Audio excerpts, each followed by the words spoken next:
Action to action. Nazatir বিরোধে মাঠপাড়ার পক্ষ থেকে জনগণের পক্ষ থেকে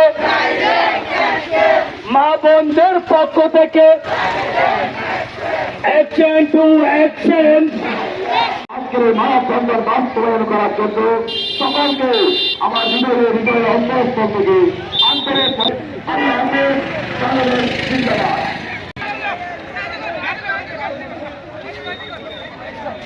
সুশৃঙ্খল ভাবে রাস্তাটা পার করবেন আপনারা, আমার মা বোনদেরকে সুশৃঙ্খল ভাবে